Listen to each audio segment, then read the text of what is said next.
Iya, nih. Baik, saya mulai aja dulu ya, Pak ya. Oke, Bismillah. Ayo. Oke, Bismillahirrahmanirrahim. Assalamualaikum warahmatullahi wabarakatuh. Selamat pagi Waalaikumsalam. semuanya.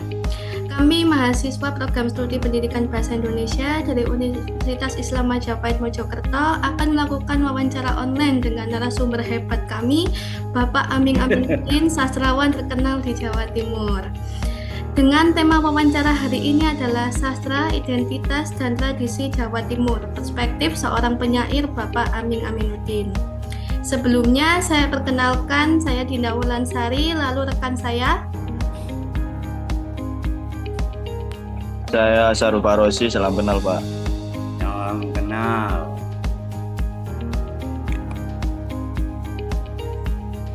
Iya. Keunmut Mas Firman, keunmut.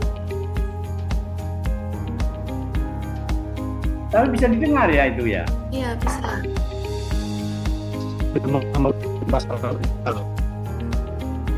Oke, baik. Lalu di sini saya berikan kesempatan pada rekan saya Mas Firman untuk membacakan biografi Bapak Aming terlebih dahulu. Bisa dibacakan Mas Firman?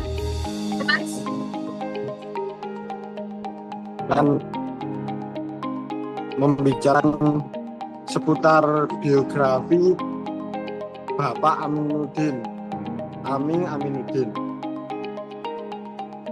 Bapak Aming Aminuddin dengan nama asli Muhammad Amir Thohar, lahir di Ngawi, Jawa Timur pada 22 Desember 1997.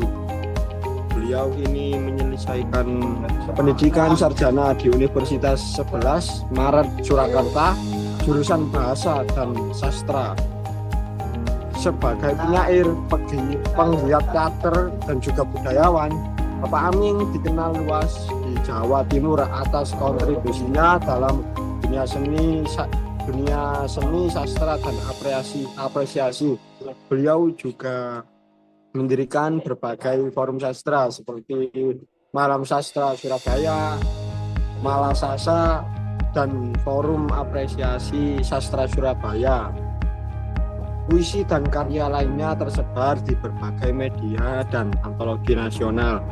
Beliau juga menerima penghargaan seni dari Gubernur Jawa Timur pada tahun 2011. Dengan dedikasinya yang konsisten, Bapak Aming dijuluki Presiden Penyair Jawa Timur. Serta karya lain Bapak Aming termuat juga dalam Jawa Pos seperti puisi dengan judul Aku Masih Melihat 2010, Matematika Lailatul Qadar 2010, Tentang Suara 2010, Peluit Itu Jadi Nyanyian 2010, dan juga yang terakhir Setelah Tamat 2010. Baik, dari sekian biografi Bapak Aminuddin yang saya sampaikan. Baik, terima kasih kami ucapkan untuk Bapak Aming telah berpartisipasi dalam wawancara hari ini sebagai narasumber kami. Semoga Bapak selalu sukses dan sehat selalu. Amin ya rabbal alamin. Nah, untuk Bapak, bagaimana kabar Bapak hari ini? Dan saat ini Bapak berada di mana? Hari ini sangat bagus. Saya masih di Desa Canggu, Kecamatan Jetis, Kabupaten Mojokerto, Lor Kali Brantas. Yang pasti bahwa saya tetap sehat, tetap menulis puisi, tetap menulis geguritan. Artinya selain menulis puisi, saya juga menulis geguritan. Geguritan itu adalah puisi berbahasa Jawa, dan itu bisa dicek di wall FB saya. Jadi dinding Facebook itu setiap hari mesti ada puisinya Aming. Kalau nggak ada puisi berarti ada geguritannya, gitu ya. Dan kemarin baru saja ini dia geguritan saya, puisi Jawa saya termuat di majalah Cokolodang juga 2 kali pada tahun ini, lantas ada di Joboyo sekali, 2 kali juga mungkin tahun ini. Jadi itulah yang saya tetap bernafas dan selalu menulis tentang sastra, apapun maknanya. Demikian, monggo. Oke, baik Pak, terima kasih. Jadi untuk wawancara hari ini bisa saya mulai nih Pak. Oke, monggo. Jadi langsung ke pertanyaan pertama. Jadi bagaimana perjalanan Bapak sebagai seorang sastrawan terkenal di Jawa Timur? Terima kasih.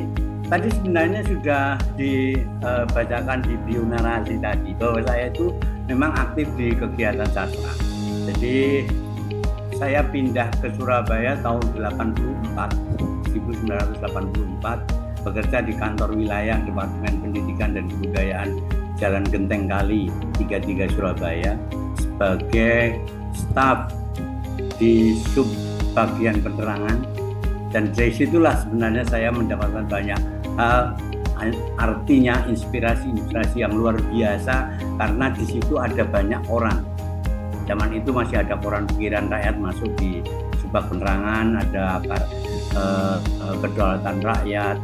Pokoknya semua koran di Indonesia masuk di subak penerangan, dan itulah yang sebenarnya memperkuat saya untuk bisa menulis dan menulis lagi karena saya membaca puisi-puisi yang termuat dalam koran-koran tersebut, baik koran Pikiran Rakyat, lantas Kedaulatan Rakyat, lantas Suara Merdeka Semarang, lantas ada beberapa koran dari Padang kalau nggak salah, Singgalang, dan banyak lagi. Itulah yang sebenarnya memperkuat saya, artinya menginspirasi saya untuk menulis dan menulis lagi karena bacaan saya adalah naskah-naskah, tulisan-tulisan kawan-kawan sastrawan se-Indonesia.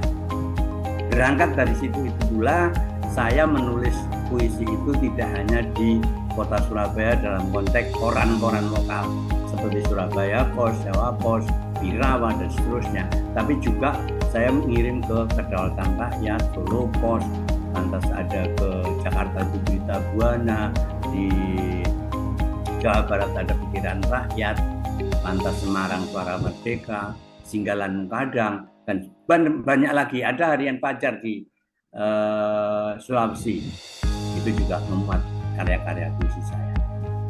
Itulah sebagian kecil perjalanan yang saya lakukan, dan saya memang penggerak atau orang yang mencoba memotivasi teman-teman seangkatan untuk menulis puisi dalam satu bentuk buku, karena sastra itu sebenarnya dalam konteks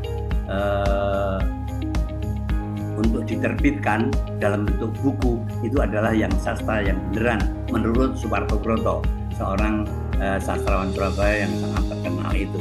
Jadi menurut Pak Suparto Broto itu mengatakan bahwa sastra itu buku, Ming. Jadi kamu harus nulis buku, kamu harus membuat buku.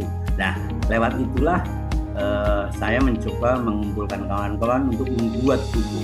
Dan buku itu sudah saya coba buat pada sekitar tahun 89 yang bernama Surabaya Kotaku, kumpulan puisi. Meskipun waktu itu masih stensilan. Tapi berikutnya pada tahap berikutnya sudah cetakan, dan itu namanya dengan nama Malsasa, Malam Sastra Surabaya.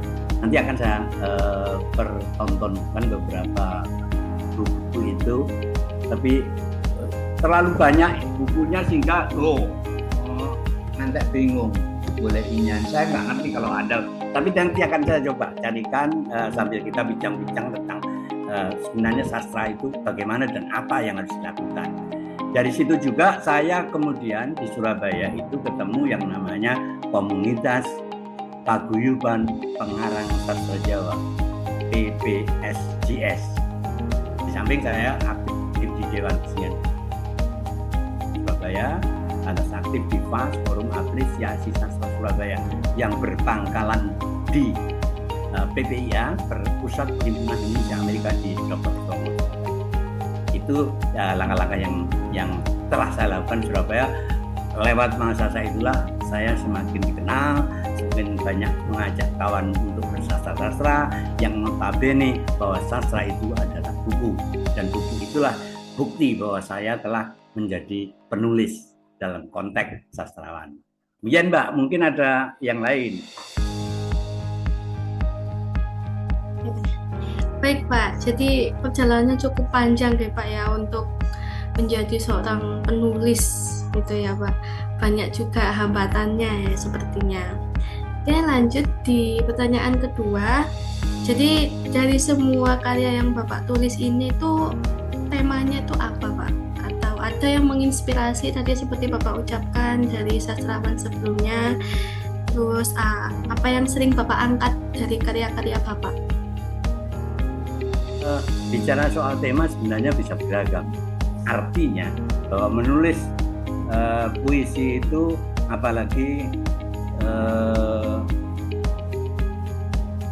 bahwa saya kerap kali moving dalam konteks karena saya jurnalis. Saya pernah menjadi wartawan Surabaya Post. Waktu itu ada majalah, ada koran yang namanya Bekal, yaitu koran pelajar Jawa Timur yang kerjasama antara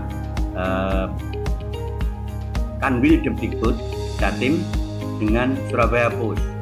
Nah, waktu itu saya termasuk orang yang menjadi wartawannya. Jadi dalam koran Bekal, jadi koran pelajar Jawa Timur pada waktu itu tahun 87 kalau nggak salah, sekitar itulah 87, itu saya menjadi wartawan dan saya moving ke beberapa kota untuk melaporkan beberapa sekolah-sekolah yang berprestasi termasuk pesantren. Nah, untuk itulah, lewat itulah saya selalu menulis puisi. Nah, menulis puisi itu temanya selamanya tidak akan sama. Bisa juga di saat-saat tertentu kita bisa menulis. Dan kebetulan memang banyak orang mengatakan bahwa Aming menulis itu lebih ke puisi-puisi perjalanan. Jadi nggak salah ketika itu disebutkan karena memang saya di Bondowoso, saya menulis tentang Bondowoso, lantas di Surabaya, di Ngawi, di Malang dan seterusnya. Contoh misalnya ada ide yang sangat menarik, memang benar Malang. Bulan artinya itu judul puisi yang sebenarnya menginspirasi karena saya waktu itu di Malang. Meskipun sudah di Surabaya, saya tulis di Surabaya, tapi karena itu menjadi yang menarik gitu. Lantas mungkin Lamongan dini hari, karena dolan ke teman-teman di Lamongan dan seterusnya. Itu hal-hal yang barangkali menjadi ciri, semacam ciri tema yang diangkat oleh Aming itu adalah puisi yang perjalanan, yang sebenarnya dalam puisi itu ada pesan-pesan moral yang harus disampaikan kepada pembacanya. Jadi pesan moral inilah yang sebenarnya harus saya sampaikan dalam puisi itu. Demikian, mungkin ada yang lain. Oke, baik Pak. Jadi untuk ide atau temanya itu terinspirasi dari beberapa tempat-tempat yang sering Bapak kunjungi ya. Jadi dari teman-teman seperti di Malang, di Ngawi, di Surabaya ataupun di Lamongan ya. Jadi idenya tuh bebas ya Pak ya, tidak ada yang spesifikasi. Idenya sangat bebas. Oke, baik. Jadi karena di sini pertanyaan ketiga ini mengarah tentang budaya Jawa Timur Pak, karena Bapak kan dijuluki sebagai Presiden Penyair Jawa Timur. Jadi pengaruh budaya Jawa Timur dan tradisi itu adakah dalam karya Bapak? Jadi karena Bapak sebagai penyair Jawa Timur, adakah pengaruh dari budaya dan tradisi terhadap karya-karya Bapak saat ini? Barangkali pengaruh yang paling jelas adalah pengaruh Jawanya. Artinya ketika saya bergabung dengan PPSIS, Paguyuban Pengarang Sastra Jawa, itu saya menjadi terpengaruh. Kenapa saya orang Jawa tidak bisa menulis Jawa? Nah, kemudian dari situlah saya membuat, saya orang Jawa, saya harus bisa menulis puisi berbahasa Jawa. Ini satu hal yang barangkali membuat semangat saya untuk tidak hanya menulis bahasa Indonesia dalam konteks budaya mungkin lokal Surabaya, mungkin lokal Ngawi dan seterusnya, tapi juga budaya-budaya yang lebih ke tradisi dalam konteks tradisi Jawa yang saya harus tuliskan. Beberapa buku telah saya tulis. Kalau yang kumpulan Geguritan itu ada trilogi. Yang pertama adalah, saya lupa, nanti saya perlihatkan. Ada Om Owah Gingsir Owah Ging Sine Kahanan. Terus yang terakhir kemarin saya buat, lupa ya, sebentar, nanti tak perlihatkan beberapa buku saya yang itu sebenarnya sangat Jawa.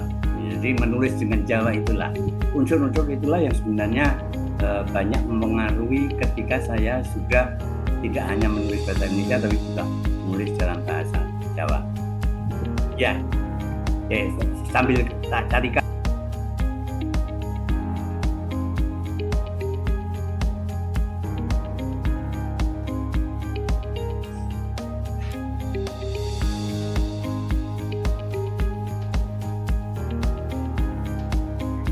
Jadi untuk sesi ini sang Bapak sedang mencari karya-karyanya yang akan diperlihatkan oleh kami teman-teman. Jadi sambil menunggu kita bisa bernafas sejenak.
Pak, untuk mic-nya belum dinyalakan.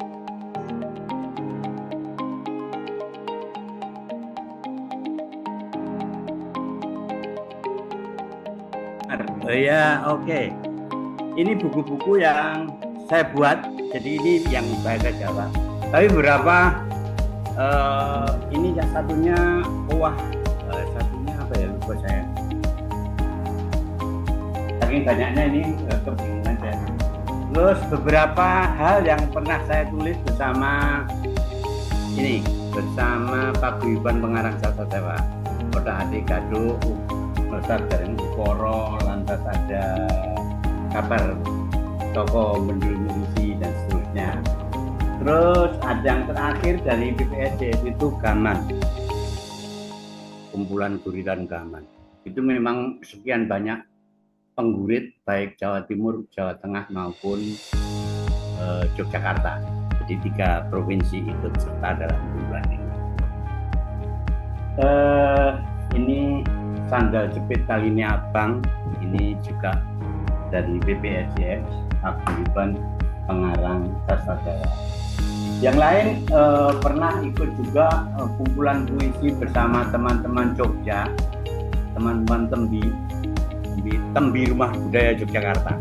Ini ada penyair dan kumpulan kepada hijau di bulan purnama dan seterusnya. Itu beberapa buku yang pernah saya terbitkan dan pernah ikut serta dalam pembacaan puisinya di Yogyakarta. Jadi di Rumah Budaya Tembi, Bantul, Yogyakarta. Bahkan komunitas PPSJS Paguyuban Pengarang Jawa pernah tampil di sana dengan menggarap lakon ludruk puisi atau ludruk buritan. Jadi pembacaan puisi dengan ada ceritanya dulu, ada cerita tentang ludruk yang kebanyakan memang sangat guyonan, sangat khas dengan gaya Surabayanya itu yang sangat menggelitik dan penonton semua tertawa. Dan itu sebenarnya tokohnya adalah Rahmat Giryadi, R. Giryadi yang sudah meninggal itu. Makanya ketika R. Giryadi meninggal, saya kehilangan arah, kehilangan kawan untuk bisa bermain lakon ludruk puisi di berbagai tempat. Sebenarnya sudah ke Jogja, ke Solo, ke Surabaya, Malang, dan seterusnya. Itu pernah ditampilkan di Kafe Pustaka kalau di Malang. Kalau di Solo itu di Taman Budaya. Itu hal-hal yang barangkali pernah saya garap bersama Paguyuban Pengarang Sastra Jawa. Tokohnya ada saya, lantas R. Giryadi, Widodo Basuki yang redaksi majalah Joyoboyo di Surabaya itu. Lantas ada lagi Bagus Putuparto dari Blitar bersama istrinya Indah Kalimantasada, Suharmono Kasion yang waktu itu ketua PPSJS pada periode itu. Demikian mungkin. Oke, baik, terima kasih Pak. Jadi untuk memberitahu buku-bukunya sangat banyak ya. Jadi sastra-sastra Jawa lah lebih tepatnya ya Pak ya, keguritan-keguritan bahasa Jawa. Nah ini pertanyaannya setelah tadi Bapak beritahu kami tentang buku-buku karya-karya yang Bapak tuliskan. Nah, adakah perbedaan signifikan dari gaya penulisan atau tema yang Bapak gunakan saat menulis karya dalam bahasa Indonesia maupun Jawa? Jadi kan Bapak kan selaku penyair Jawa dan juga bahasa Indonesia, apakah ada perbedaan dari gaya penulis atau gaya bahasanya? Seperti itu, Pak. Mic-nya, Pak.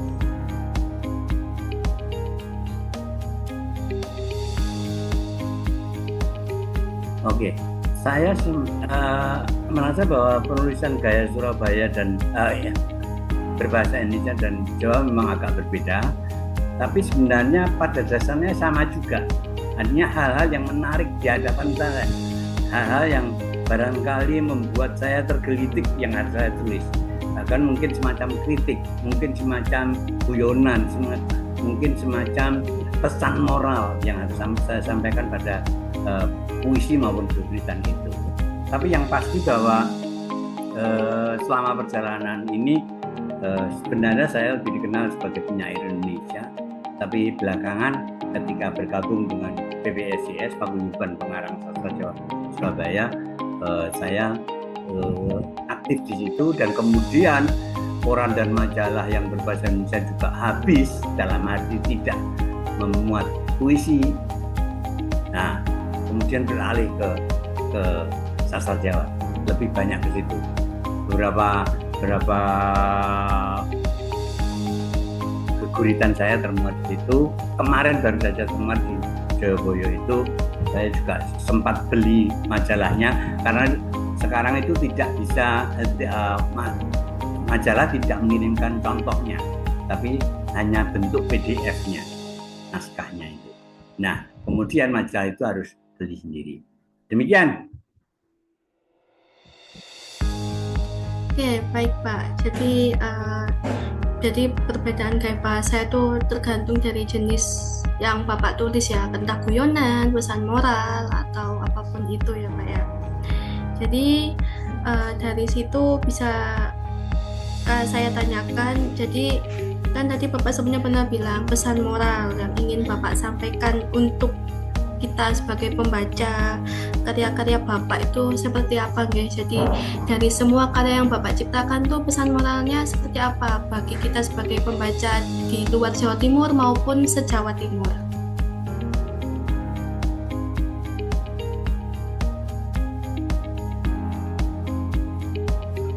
Sebenarnya puisi itu kan harus multi interpretable, artinya bisa ditafsirkan apa saja. Tinggal pembacanya. Ketika membaca itu mempunyai kemampuan atau mungkin punya bekal yang banyak tentang sastra, maka apa yang dituliskan penyair itu akan bisa ditangkap dengan sebaik-baiknya. Nah, untuk itulah saya menulis selalu mencoba untuk menawarkan, ini tulisan saya, apakah Anda bisa menangkap tentang isi puisi atau pesan moral yang ada, itu persoalan berikutnya. Jadi penyair itu hanya melahirkan puisi dan kemudian diserahkan kepada pembacanya. Apakah dia akan bisa menangkap isi puisi itu atau pesan moral puisi itu tergantung mereka.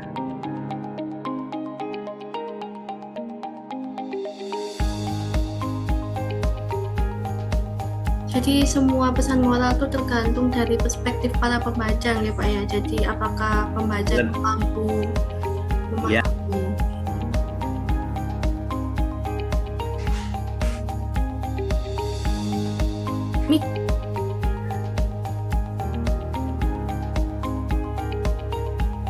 Oh, mohon maaf mic-nya belum nyala. Okay. Nah, jadi penyair itu selalu menyampaikan hal-hal yang multi interpretable tadi. Jadi bermakna ganda tadi, bisa dimaknakan macam-macam. Sekali lagi bahwa dalam menulis puisi selalu penyair semacam itu. Nah, ada lagi yang kadang-kadang penyair yang istilahnya dengan puisi-puisi gelap. Ini lebih banyak diikuti aliran-aliran dari teman-teman di UNER itu. Jadi istilahnya malah puisinya memang agak gelap. Gelap dalam konteks mungkin untuk diterjemahkan atau dipahami agak sulit. Karena memang kata-kata yang dimainkan memang sangat beragam dan terlalu. Dan saya sebenarnya lebih menulis yang seadanya, apa yang ada dalam benak saya, apa yang ada dalam pikiran saya, apa yang harus saya sampaikan kepada audiens, bahwa ini salah, yang benar kudune ini. Tapi yang benar kayak begini ini tidak harus diomong ke secara letter loh, secara jelas gamblang, tapi diselubungkan dalam sebuah penyamaran kata dan seterusnya. Oke? Oke, baik Pak. Nah, di sini pertanyaan terakhir nih. Pertanyaan terakhir, menurut Bapak adakah dalam perkembangan sastra yang Bapak hadapi saat ini itu tantangan atau peluang ada yang muncul dari dalam diri Bapak, karena banyak sekali perkembangan sastra ya di era sekarang ini, tantangannya Pak? Sebenarnya yang menjadi tantangan dalam konteks penyair tetap menulis, tapi ketika tidak ada yang baca mau apa gitu. Termasuk tidak ada majalah yang mau memuatnya. Lantas bagaimana? Belum lagi yang namanya penyair-penyair FB atau Facebook yang semakin banyaknya sehingga semua butuh eksistensi, butuh aktualisasi diri. Nah, untuk itulah hal-hal yang semacam ini menjadi semakin kompetitif ketika banyak penyair bermunculan. Tapi sebenarnya menarik juga. Lantas beberapa kawan komunitas membuat kumpulan puisi bersama. Jadi penyair-penyair yang sudah tampil di Facebook, tentunya memang harus melalui kuratorial, artinya dipilih. Ini puisi cukup bagus, ini tidak, dan seterusnya. Jadi yang bisa masuk dalam buku, dalam konteks bahwa sastra itu adalah buku, itu harus melalui itu. Memang di Facebook banyak sekali kawan-kawan penyair. Sekarang anak-anak muda sangat banyak dan beragam tulisannya dengan gaya penulisan yang sangat berbeda-beda, dan itu memang sebenarnya melegakan. Tapi menjadi tantangan ketika itu tidak ada yang membaca hanya teman-temannya doang. Nah, untuk itulah dibuat puisi, dibuat buku kumpulan puisi. Ini memang telah dilakukan oleh beberapa komunitas, termasuk komunitas di Tegal, komunitas di saya termasuk pernah mengadakan semacam hal itu. Jadi mari kita gabung dalam bentuk buku, dan buku itu adalah sastra karena berisi buku tulisan-tulisan sastra bernama puisi. Demikian. Oke, baik Pak. Terima kasih untuk jawaban dari pertanyaan terakhir saya. Jadi tantangan yang Bapak hadapi itu karena tergantung ya pembacanya yang ada atau tidak, atau majalah-majalah yang mampu menerbitkan karya-karya Bapak. Jadi dengan itu Bapak menciptakan berbagai banyak komunitas ya Pak, atau organisasi untuk menciptakan sebuah pembelajaran atau pembuatan sastra, pembuatan buku-buku agar bisa banyak yang berminat gitu ya Pak ya. Oke, baik. Jadi telah berakhirnya sesi wawancara hari ini, dan saya berikan waktu pada rekan saya Mas Sahrul untuk membacakan kesimpulan pada akhir wawancara hari ini. Untuk Mas Sahrul, bisa dibacakan kesimpulannya? Baik, terima kasih atas waktunya. Mohon izin Bapak. Monggo. Berdasarkan wawancara dengan Bapak Aminuddin mengenai sastra, identitas dan tradisi Jawa, dapat saya simpulkan, wawancara ini menunjukkan bahwa sastra memiliki peran penting terhadap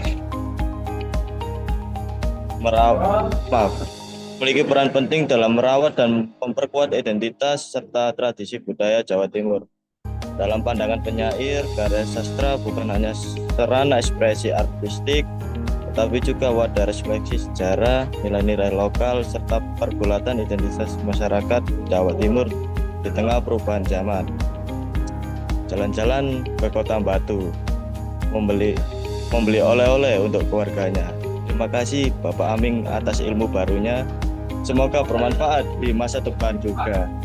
Sekian dari saya. Assalamualaikum warahmatullahi wabarakatuh. Ya, sama-sama, terima kasih. Sukses selalu buat kawan-kawan di Universitas Majapahit. Yang pasti bahwa berbekal yakin pasti, berpayung iman dan suci, atas berusaha sepenuh hati, atas berdoa tanpa henti. Insya Allah segala cita, segala damba Anda akan tergapai. Sukses. Assalamualaikum warahmatullahi wabarakatuh. Waalaikumsalam warahmatullahi wabarakatuh. Kami ucapkan terima kasih banyak Pak atas waktu yang Bapak luangkan pada kami dalam wawancara hari ini. Semoga yang Bapak jelaskan, banyak sekali ilmu yang Bapak jelaskan pada kami bisa bermanfaat dan membantu kami untuk menyelesaikan tugas perkuliahan kami. Terima kasih Pak. Assalamualaikum warahmatullahi wabarakatuh. Amin ya rabbal alamin. Monggo, sukses selalu. Ya, terima kasih banyak Pak. Sehat, semangat, sukses. Sukses Pak. Sehat selalu nggih. Alhamdulillah.